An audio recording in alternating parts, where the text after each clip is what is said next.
Terhadap segala hal yang terungkap di persidangan maupun terhadap dakwaan dan penuntut umum, maka penasihat hukum terdakwa demi melaksanakan tugas guna menemukan kebenaran material bermaksud untuk menyampaikan hal yang terkait dengan penerapan hukum pasal 49 Undang-Undang Nomor 20 Indonesia Nomor 1 Tahun 2023 tentang Kitab Undang-Undang Hukum Pidana junto pasal 20 huruf C Undang-Undang Hukum Indonesia Nomor 1 Tahun 2023 tentang Kitab Undang-Undang Hukum Pidana. Terhadap peristiwa dugaan pelanggaran hukum pidana tersebut, bahwa pemenuhan unsur-unsur pasal 459 Undang-Undang Nomor 1 Undang-Undang Republik Indonesia Nomor 1 Tahun 2023 tentang Kitab Undang-Undang Hukum Pidana junto pasal 20 C Undang-Undang Republik Indonesia Nomor 1 Tahun 2023 tentang Kitab Undang-Undang Hukum Pidana dikaitkan dengan fakta hukum perkara quo adalah sebagai berikut. Unsur barang siapa? Unsur yang dengan rencana terlebih dahulu, unsur merampasnya orang lain, unsur turut serta melakukan tindak pidana. Unsur barang siapa? Bahwa dalam rumusan pasal-pasal Kitab Undang-Undang Hukum Pidana, unsur barang siapa restituen merupakan sebuah kata yang penting di dalam melihat kesalahan dan pertanggungjawaban pidana. Sebagai sebuah kata barang siapa memerlukan sebuah kajian yang cukup serius karena berhubungan dengan kesalahan dan pertanggungjawaban pidana dalam upaya pembuktian. Untuk membuktikan apakah terdakwa telah melakukan perbuatan sebagaimana didakwakan dalam surat dakwaan jaksa penuntut umum, maka harus melihat teori pemidanaan, pertanggungjawaban kesalahan dan pembuktian di muka persidangan. Pertanggungjawaban pidana adalah konsep pertanggungjawaban terhadap pelaku tindak pidana sebagai subjek hukum pidana dalam mempertanggungjawabkan perbuatan yang memenuhi syarat-syarat pertanggungjawaban pidana. Asas kesalahan karena melanggar pasal-pasal tertentu dari suatu aturan pidana yang mengancam sanksi pidana bagi yang melanggarnya. Dengan demikian, maka kita dapat memperhatikan tentang konsep dasar di dalam lapangan hukum pidana. Maka ada 3 masalah pokok, yaitu perbuatan bagaimanakah yang dikategorikan sebagai tindak pidana, kesalahan apa yang dapat dipertanggungjawabkan secara umum, sanksi pidana apa yang pantas dikenakan terhadap terdakwa. Unsur barang siapa? Tidak dapat dia tunjukkan kepada diri terdakwa karena untuk menentukan unsur ini tidak cukup dengan menghubungkan terdakwa sebagai perseorangan sebagaimana manusia pribadi atau subjek hukum yang diajukan sebagai terdakwa dalam perkara ini. Akan tetapi yang dimaksud barang siapa dalam undang-undang adalah orang yang perbuatannya secara sah dan meyakinkan terbukti memenuhi semua unsur dari tindak pidana. Dengan demikian maka unsur barang siapa ialah orang yang apabila orang tersebut telah terbukti memenuhi seluruh unsur tindak pidana yang dituduhkan terhadap terdakwa. Jadi untuk membuktikan unsur barang siapa harus dibuktikan dulu unsur-unsur lainnya, karena unsur barang siapa masih bergantung pada unsur lainnya. Apabila unsur-unsur yang lain itu lebih telah terpenuhi, maka unsur barang siapa menunjuk kepada terdakwa. Tetapi sebaliknya, apakah unsur-unsur yang lain tidak terpenuhi, maka unsur barang siapa tidak terpenuhi pula. Ini bersesuaian dengan putusan Mahkamah Agung Republik Indonesia Nomor 951/1982 tanggal 10 Agustus 1983 dalam perkara Yoshiro Kitazima yang menerangkan bahwa unsur barang siapa hanya merupakan kata ganti orang, di mana unsur ini baru mempunyai makna jika dikaitkan dengan unsur-unsur pidana lainnya. Oleh karenanya haruslah dibuktikan secara bersamaan dengan unsur-unsur lain dalam perbuatan yang didakwakan dalam kaitan dengan barang siapa. Bahwa berdasarkan hal tersebut di atas, maka untuk membuktikan terbukti atau tidaknya unsur barang siapa harus menunggu terlebih dahulu terbukti unsur-unsur lain di dalam pasal 459 Kitab Undang-Undang Hukum Pidana. Unsur yang dengan rencana terlebih dahulu terhadap unsur kesengajaan dengan perencanaan, dolus premeditatus, berfokus pada harus terpenuhinya unsur keterangan jiwa, kalm bira, dan jeda waktu yang cukup untuk merenungkan perbuatan. Hal demikian haruslah terdapat secara pasti serta terbukti akan adanya jeda waktu untuk berpikir tenang dalam mempersiapkan perbuatan mana yang dimaksud didahului dengan perencanaan. Haruslah tidak dalam kondisi keadaan spontan, panik atau dibawa tekanan emosi mental yang kuat atas pengaruh pelaku lainnya, sehingga tidak ada ruang bagi terdakwa untuk merencanakan perbuatan secara matang. Ditunjang adanya persiapan yang sistematis yang menunjukkan niat jahat mens rea telah dibentuk jauh hari. Sementara dalam elemen dolus premeditatus bahwa pada saat kejadian terhadap peristiwa pidana dalam perkara ini kasus terlihat bertentangan dengan kemampuan terdakwa dalam mengendalikan diri atau menyadari akibat perbuatannya sedang terganggu sehingga terbukti adanya niat yang terencana secara sah dan meyakinkan. Unsur merampasnya orang lain, bahwa dengan sengaja merampasnya orang lain, pembunuhan adalah delik material, ada akibat matinya korban. Kesengajaan pada delik pembunuhan ditujukan pada matinya orang. Pembuat harus sadar bahwa matinya orang lain adalah tujuan. Pelaku sadar bahwa perbuatannya akan mengakibatkan matinya orang lain dalam pengertian matinya orang itu dikehendaki. Kemudian kesalahan, terdiri atas kesengajaan dolus atau offset atau kealpaan pulpa. Yang dimaksud dengan kesengajaan dolus atau offset ialah perbuatan yang dikehendaki dan si pelaku menginsafi akan akibat dari perbuatan itu. Sedangkan yang dimaksud dengan kealpaan atau pulpa adalah sikap tidak hati-hati dalam melakukan suatu perbuatan sehingga menimbulkan akibat yang dilarang oleh undang-undang, di samping dapat menduga akibat dari perbuatan itu adalah hal yang terlarang. Bahwa definisi kesengajaan tersebut dapat ditinjau dalam impeting memori van Tuchting, yaitu pidana pada umumnya hendaknya dijatuhkan hanya pada barang siapa melakukan perbuatan yang dilarang dengan dikehendaki dan diketahui. Dalam pengertian ini disebutkan bahwa kesengajaan diartikan sebagai menghendaki dan mengetahui, willing and witness. Artinya, seseorang yang melakukan suatu tindakan dengan sengaja harus menghendaki serta menginsafi tindakan tersebut dan atau akibatnya. Jadi dapatlah dikatakan bahwa sengaja berarti menghendaki dan mengetahui apa yang dilakukan serta akibat yang ditimbulkannya. Sedangkan pengertian tanpa hak, whether to it, menurut doktrin dapat dipersamakan dengan lawan hukum. Whether dapat dibedakan menjadi dua, yaitu whether dalam arti formil dan whether dalam arti material. Lamintang sebagaimana dikutip oleh Leiden Marpaung dalam asas teori praktek hukum pidana Penerbit Sinar Grafika Jakarta Cetakan ke-5 tahun 2008 pada halaman 44 dan 45 menjelaskan, menurut ajaran whether dalam arti formil suatu perbuatan hanya dipandang sebagai bersifat whether apabila perbuatan tersebut memenuhi semua unsur yang terdapat dalam rumusan suatu delik menurut undang-undang. Sementara itu, untuk menentukan apakah unsur tanpa hak atau melawan hukum dapat terpenuhi atau tidak, maka terlebih dahulu akan dikemukakan pokok pikiran sebagai berikut. Pasal 6 ayat 2 Undang-Undang Nomor 48 Tahun 2029 tentang kekuasaan kehakiman menegaskan tidak seorang pun dapat dijatuhi pidana kecuali apabila pengadilan karena alat pembuktian yang sah menurut undang-undang mendapat keyakinan bahwa seorang yang dianggap dapat bertanggung jawab telah bersalah atas perbuatan yang didakwakan atas dirinya. Ketentuan ini mengandung setidaknya ada 3 asas hukum fundamental sebagai dasar pemidanaan, yaitu asas legalitas atau asas tiada pidana tanpa aturan undang-undang yang telah ada, asas kulpabilitas yaitu asas tiada pidana tanpa kesalahan, afid jihad van al skul, dan asas tiada pidana tanpa sifat melawan hukum, afid jihad van ale materiale wedere lex head.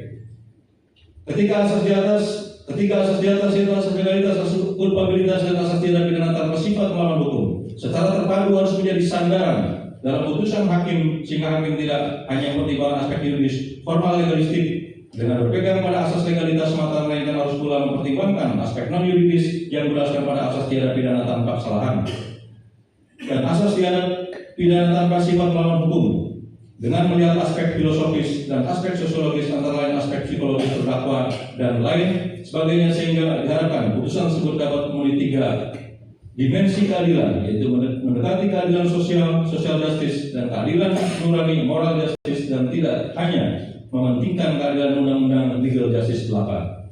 Asas actus non facit reunisi mens citrea menyatakan bahwa suatu perbuatan tak dapat menjadikan seseorang bersalah bila mana maksudnya tak bersalah. Yenal Abidin Farid 1995 halaman 47.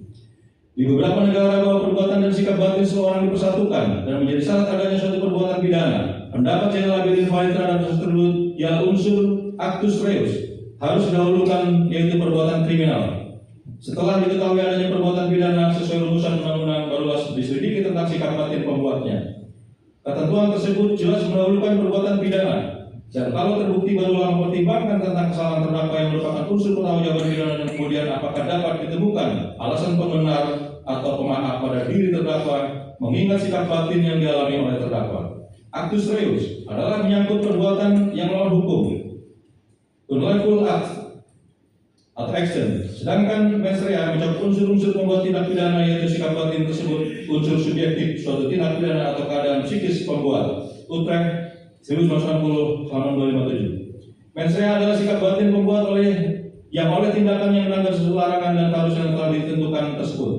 Bahwa berbicara tentang pembuktian unsur dengan sengaja, maka tidak terlepas dari pembahasan pertanggungjawaban pidana yang di dalamnya akan menguraikan lebih jauh apakah seseorang dapat dikenakan pidana atau tidak, dan apakah ada alasan penghapus pidana atau suatu perbuatan yang telah dilakukan oleh pelaku. Dalam teori hukum, alasan penghapus pidana dibedakan menjadi 3, yaitu alasan pembenar, yaitu alasan yang menghapuskan sifat melawan hukumnya, perbuatan, sehingga apa yang dilakukan oleh terdakwa menjadi perbuatan yang patut dan benar. B. Alasan pemaaf, yaitu alasan yang menghapus kesalahan terdakwa, yaitu perbuatan yang dilakukan oleh terdakwa tidak dapat dipidana karena tidak ada kesalahan. C. Alasan menghapus penuntutan, yang maksudnya di sini bukan ada alasan pembenar atau pemaaf. Jadi tidak ada pikiran mengenai sifatnya perbuatan maupun sifatnya orang yang melakukan perbuatan, tetapi pemerintah menganggap bahwa atas dasar kemanfaatnya para masyarakat sebaiknya tidak dijadikan penuntutan atau rekening. Bahwa Pompei menerangkan mengenai niat, dia menjelaskan bahwa suatu niat ditujukan pada menghendaki dan mengetahui sehingga itu berarti bertindak dengan sengaja. Dengan demikian maka antara niat dengan sengaja terdapat suatu hubungan yang erat antara satu dengan yang lainnya. Akan tetapi niat tidak hanya dapat ditujukan terhadap kejahatan-kejahatan yang dapat dilakukan dengan sengaja saja, melainkan terkadang ia juga dapat ditujukan terhadap kejahatan-kejahatan yang dapat dilakukan dengan tidak disengaja. Khususnya pada kejahatan-kejahatan yang menurut rumusan undang-undang kekurang hati-hatian juga unsur sengaja. Bahwa selanjutnya berkaitan dengan seluruh teori dan pendapat hukum yang telah kami cantumkan, maka selanjutnya kami akan menguraikan lebih lanjut apakah unsur dengan sengaja ini terpenuhi pada diri terdakwa atau tidak, dengan cara mengaitkan terhadap fakta-fakta yang diperoleh di dalam persidangan. Bahwa sama sekali niat kesengajaan dari perencanaan atas peristiwa penghilangan nyawa terhadap kelima korban Budi Awaludin Haji Sahroni SD, Nyonya Eis Juwita Sari, Ananda Ratu Indonesia, dan Ananda Bella pada hari Jumat tanggal 28 Agustus 2025 sekira pukul 1.30 WIB bertempat di kios dan rumah di Jalan Siliwangi nomor 52 Kelurahan Pawaman, Kecamatan Indramayu, Kabupaten Indramayu dari terdakwa Prio Bagus Setiawan tidak terbukti, di mana didasarkan atas fakta-fakta persidangan serta bukti lainnya yang menyatakan bahwa terdakwa tidak pernah memiliki rencana ataupun persamaan kehendak dengan pelaku Rini Panto yang memiliki rencana yang terungkap pada fakta persidangan dan tayangan rekaman CCTV tergambar hanya mengikuti dan menuruti dalam kondisi di bawah pengaruh relasi sosial pelaku utama yang terdakwa Ririn alias Irin yang lebih memilih naik duduk di belakang kendaraan PK pada saat mengevakuasi jenazah Budi Awaludin dari kios menuju rumah TKP tanpa menghiraukan akibat dari perbuatan serta posisi dirinya sebagai terdakwa. Bahwa berdasarkan seluruh yang tersebut di atas, maka kami menyatakan bahwa unsur dengan sengaja menghilangkan nyawa orang lain dinilai tidak terpenuhi. Unsur turut serta melakukan tindak pidana. Berikut adalah analisa yuridis terhadap unsur turut serta melakukan tindak pidana yang tercantum oleh rekan jaksa penuntut dalam surat tuntutannya, bahwa terbukti berdasarkan keterangan para saksi dan keterangan terdakwa sendiri terdakwa bersama dengan Rini Panto alias Irin berkas terpisah telah melakukan pembunuhan terhadap korban Budi Awaludin Haji Sahroni, Nyonya Eis Juwita Sari, Ananda Ratu Indonesia, dan Ananda Bella pada hari Jumat tanggal 28 Agustus 2025 pukul 1.30 WIB bertempat di rumah di Jalan Siliwangi nomor 52 Kelurahan Pawaman, Kecamatan Indramayu, Kabupaten Indramayu, Provinsi Jawa Barat. Adapun fakta yang terungkap dalam persidangan. 1. Terdakwa Prio Bagus Setiawan, perbuatan terdakwa tidak memberikan kontribusi langsung kausalitas yang menyebabkan kematian kelima korban terhadap benda sebuah palu godam sebagai sarana perbuatan pidana dialasankan peminjamannya oleh pelaku Rini Panto untuk suatu tujuan yang baik dan positif terbukti keberadaan benda palu tidak mendadak seketika yang memungkinkan pemilik benda palu mengetahui tujuan dan dari peminjam untuk tujuan perbuatan pidana, melainkan selama 6 hari sejak hari Sabtu tanggal 23 Agustus 2024 terdakwa tidak memiliki kesadaran bersama. Bewusste Mededes Hetzler, terdakwa hanya disuruh melakukan perbuatan lain tanpa mengetahui tujuan akhirnya. 2. Pelaku Rini Panto alias Irin berperan sebagai orang yang melakukan perampasan nyawa terhadap kelima korban, yaitu Budi Awaludin Haji Sahroni SE, Nyonya Eis Juwita Sari, Ananda Ratu Indonesia, dan Ananda Bella. Bahwa berdasarkan analisa yuridis yang dilakukan oleh rekan jaksa penuntut umum atas unsur dengan perencanaan terlebih dahulu sengaja menghilangkan nyawa orang lain, kami tidak sepakat dan menyatakan tidak terpenuhi.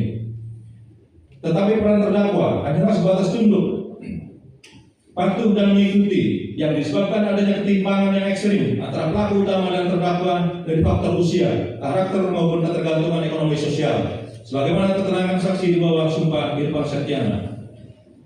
Berdasarkan seluruh uraian tersebut di atas, mengingat semua unsur pasal 459, pasal 458, Pasal 82 ayat 3 Undang-Undang Republik Indonesia Nomor 35 Tahun 2014 tentang perubahan atas Undang-Undang Nomor 23 Tahun 2022 tentang perlindungan anak. Junto pasal 20 huruf C Undang-Undang Republik Indonesia Nomor 1 Tahun 2026 tahun 2023 tentang penyesuaian pidana yang didakwakan tidak terpenuhi pembuktiannya.